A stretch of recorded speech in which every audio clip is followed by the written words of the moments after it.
Hey everybody, this is Louis Sharp with Gifted Leader, and I'm coming to you today from rock and roll headquarters here at the Gifted Leader. So one of the things I wanted to share is the power of your emotion and attitude. And much like a company or an organization or a team that you're in charge of leading, this guitar is much like that company or that organization. One of the reasons why I love playing my guitar is because every time I pick up my guitar, it is always, and I mean always, in exactly the same mood I'm in. So, if I pick it up and I'm in a happy mood,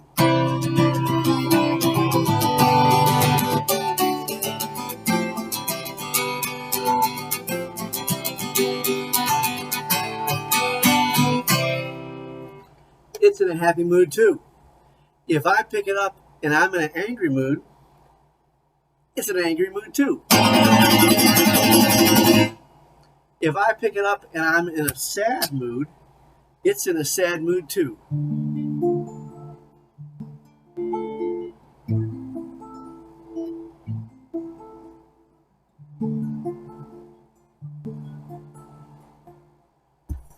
I want you to realize that your company, your team, and your organization, no different. It will always be in the mood that you are in. If your attitude is negative, your team's attitude is going to be negative. This isn't really hard to figure out, and it's not hard to understand. It's always going to reflect what you're putting into it. Your attitude and your emotion that you put into your team as the leader has more impact and influence than you can probably ever realize. And sometimes it's funny, right? Because you could take something like this little thing that's the blues, and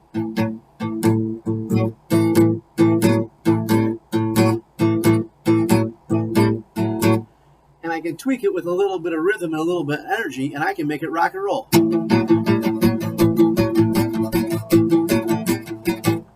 You have the same power to do that as a leader.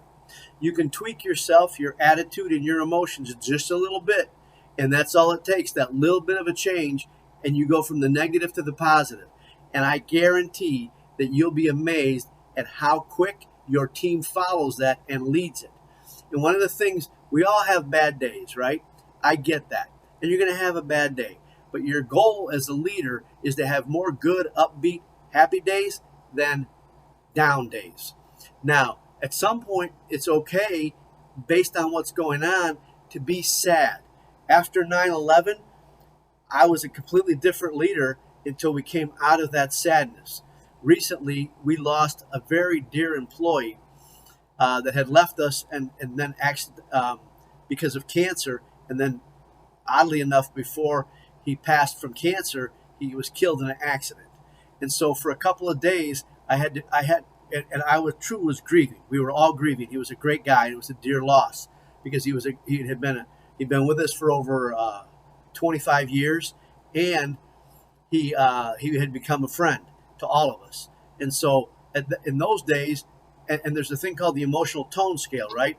And so if somebody wins the lottery and somebody's just had somebody die, that gap is so far away that you can't connect emotionally because it's just too wide. So one of the things you can do is go down to that, and I'll talk about that in another video. But my point is sometimes it's okay to be sad or down, but you don't want to be that guy or that gal all the time.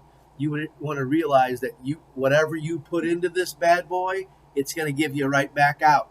And if you want to make sure that you're putting in the things that are going to help you grow for profit, productivity, and pizzazz. So have a great week. Lead like the person you are, that you're possible to lead as, because you too are a gifted leader. Have a great week.